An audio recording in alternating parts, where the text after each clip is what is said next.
Nah, kenapa? Karena sebelum Islam datang, yang memegang kendali agama para Brahmana. Brahmana itu gak takut apa-apa, karena Brahmana tidak ngurus dunia. Itu kasta tertinggi dalam agama Hindu, Brahmana. Di bawah Brahmana ada kesatria, para raja. Raja tidak boleh ngomong agama. Di bawahnya ada Vaishya, pegawai negeri, nggak boleh ngomong agama. Di bawahnya ada Sudra, ada pedagang, ada petani, orang-orang kaya, itu Sudra, nggak boleh ngomong agama. Di bawahnya ada yang peminta-minta, paria. Di bawah paria ada tukang ngutil, ngentet itu kucah. Di bawah kucah ada maling, tapi kalau ketahuan lari itu namanya melekat. Di bawahnya ada yang maling tapi ketahuan berani, namanya candala. Jadi pedagang ini Sudra.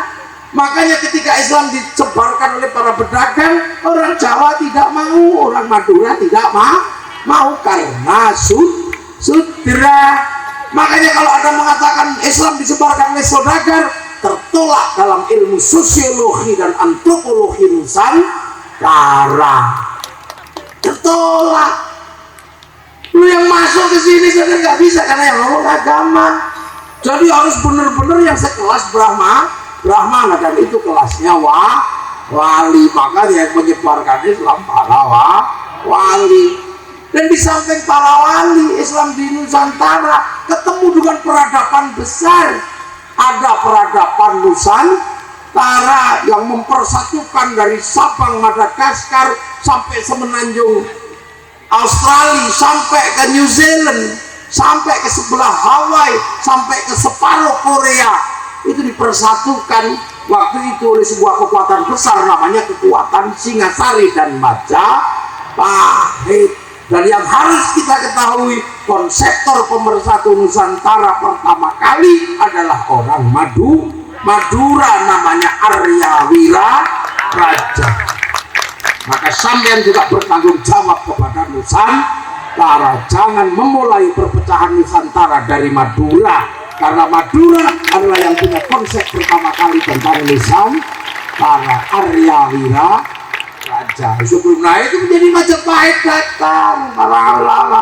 Majapahit sudah bangsa besar, bukan bangsa kecil.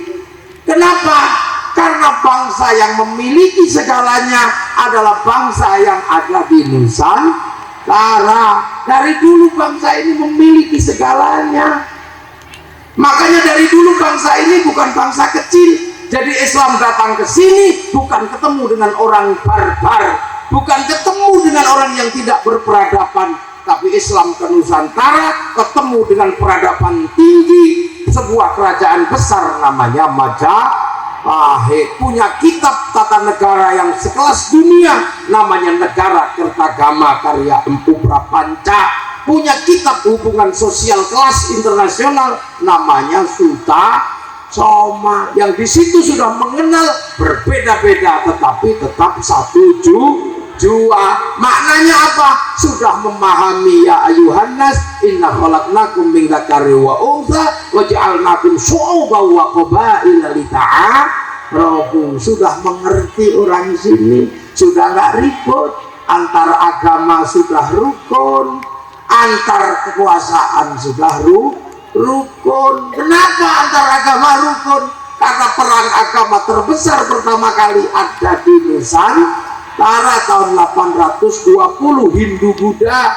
Hindu diwakili wangsa Hindu diwakili oleh wangsa Sanjaya, Buddha diwakili wangsa Shailendra. Raja Hindu namanya Panuko sampai takut jadi raja.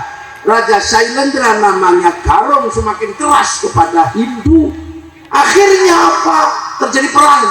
Orang Hindu takut perang, akhirnya pergi ke India, belajar ilmu arsitektur, pulang dikenal dengan nama Resi Gunadarma. Akhirnya kemudian yang Buddha semakin kuat, akan tetapi ketika bangun tempat ibadah tidak bisa. Kenapa? Nggak punya arsitek. Akhirnya orang Buddha cari arsitek, ketemu orang Hindu namanya Panuko, dibangunlah candi Buddha, arsiteknya Hindu, lahir candi besar namanya Sambara Budura yang dikenal dengan nama Borobudur.